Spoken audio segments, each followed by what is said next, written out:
'Di ba nagkalat kanina etong si Senator Robin Padilla, mga kababayan, nung siya ay maggalit-galitan, darag-daragin etong si Senator Joel Villanueva at takot-takutin, mga kababayan, at kunyari susugudin at may pahamon-hamon pa siya ng suntukan. Ngayon, mga kababayan, nung nagbibigay ng pahayag, ito pong ating mga senador na nakasuot ng robe, mga kababayan, tanging si Robin Padilla lamang, Cynthia Villar, Amy Marcos, at yung iba pa nilang kasamahang senador ang mga hindi nagsuot ng robe, mga kababayan. Pero itong sina Bato de la Rosa, Bongo, nagsuot, mga kababayan, ng robe habang nagbibigay ng kanilang mga talumpate. So ngayon, pakinggan natin etong talumpate ni Robin Padilla kung bakit dapat hindi matuloy yung impeachment, mga kababayan, ni Sara Duterte. So wait, play po muna natin. With the decision of the Supreme Court, we must be prudent about this matter. Mr. Presiding Officer, I just want to reiterate.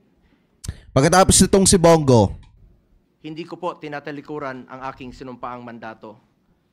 Tungkulin ko yan as Senator Judge. I love you, pare.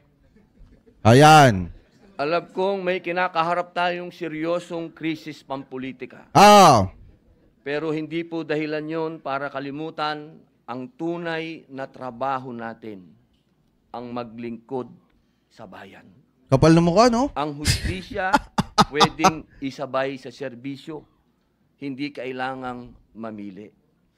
Pakiusap ko po, huwag nating hayaang matabunan ng ingay ng politika ang sigaw ng ordinaryong Pilipino. Habang pinagdidibatihan natin ang impeachment, may mga kababayang tayong hinihintay ang gamot, dagdag sahod at ng pag-asa. Di dapat gumawa ka ng batas or panukalang batas na nakakatulong sa mga kababayang Pilipino po natin na masolusyonan yung mga problemang yan na binabanggit mo, Senator Robin Padilla. Ang tagal mo na dyan sa Senado, wala ka pang ginagawa na trabaho at hindi ka pa nakakatulong sa mga kababayang Pilipino natin. Biruin nyo, mga kababayan, siya nagrereklamo siya dito na sinasabi niya, saglip na unahin daw yung impeachment trial, bakit hindi daw unahin yung mga pangunahing pangailangan ng mga kababayang Pilipino po natin, especially yung sahod, yung gamot, mga kababayan. Pero kung iisipin niyo, sa tagal na niya sa Senado, hindi man lang niya naisip yan. Hindi man lang niya nagawa ng paraan na masolusyonan yung mga problemang yan na binabanggit po niya. Nakakapagtaka lang na bakit ngayon lang sinasabi ni Senator Robin Padilla yung ganyan mga klaseng bagay kung kailan nahaharap yung kanilang pinuno sa issue ng impeachment, mga kababayan. Ginagamit nila yung mga pangunahing pangailangan ng mga kababayang Pilipino po natin para mapagtakpan yung totoong dapat kinakaharap ng ating bansa, mga kababayan, yung patungkol sa corruption.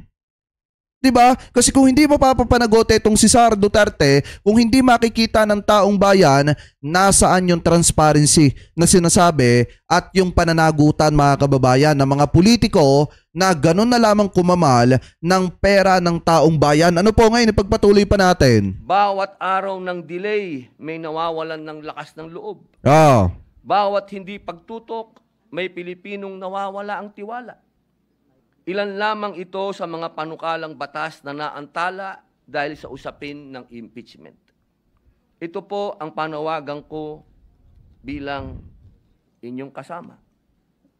Tulungan natin ang mga panukalang tunay na may silbi. Panahon na po para pakinggan ng bayan. Naniniwala po ako na ang pag-usad ng impeachment ay hindi makabubuti sa ating bayan. Ang ganitong hakbang ay hindi lamang nagbubunsod ng lalong kay Rani Sierra, mega love shoutout kahati-hati ng ating sambayanan.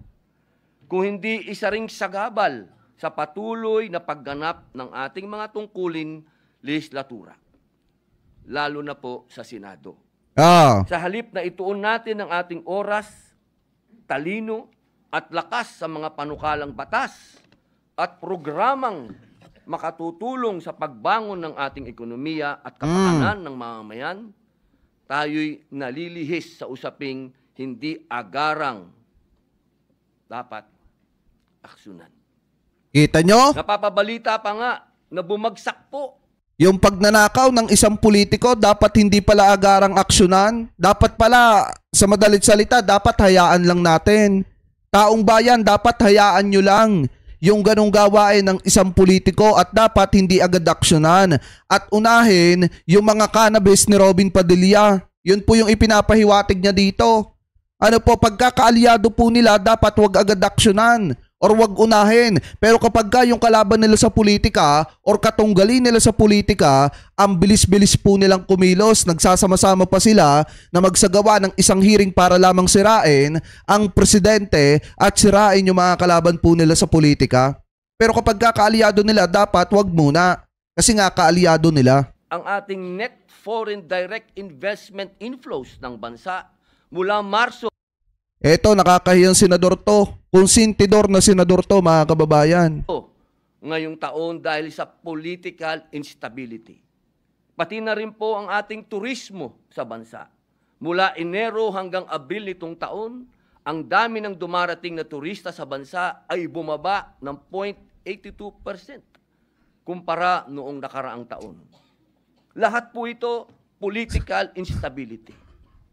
Mga mahal kong kasama, ang impeachment na ito ay napakarami ding chismis. Kita nyo. Tingnan nyo mga kababayan ha. Ito yung pinagbasihan ni Senator Robin Padilla kung bakit dapat ibasura na yung impeachment ni Duterte, mga kababayan. Nagbase po siya sa chismis. Iskandalo. Tungkol sa bayaran, sa alok, ng kung ano-ano. Baka pag hiningan ka ng ebidensya, wala ka maipakitang ebidensya, Senator Robin Padilla, na nagkabayaran talaga. Dahil po dito, muli po, inihikayat ko ang aking mga kapwa lingkod bayan na bigyang prioridad ang pagkakaisa, katatagan ng ating institusyon at kapakanan ng sambayan ng Pilipino. Maraming salamat po.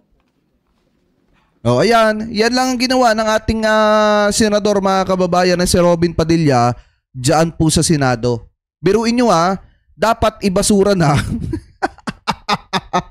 Dapat ibasura na yung impeachment ni Sara Duterte kasi marami daw po siyang nasagap na chismis, mga kababayan, na nagkaroon daw ng bayaran para pumirma yung mga kongresista sa impeachment laban po dito kay Sara Duterte na naging dahilan para ma-endorse dyan po sa Senado. Yan yung pinagbasihan ni Senator Robin Padilla. Alam niyo, mga kababayan, sa totoo lang, si Senator Robin Padilla ang isa sa sakit ng ulo ng mamamayang Pilipino dyan po sa Senado. Bakit natin nasabi? Kasi yung ginagawa ni Senator Robin Padilla ay taliwas sa gustong mangyari ng mamamayang Pilipino at taliwas doon sa sinasabi ng taong bayan na dapat panagutan yung pananagutan sa paglustay ng pera ng mamamayang Pilipino na hindi maipaliwanag ni Sara Duterte kung saan niya po dinala. Ngayon, dahil sa mga ganitong klase ng senador, pinagtatakpan lang nila yung ginagawang kababalaghan ng ating vice presidente.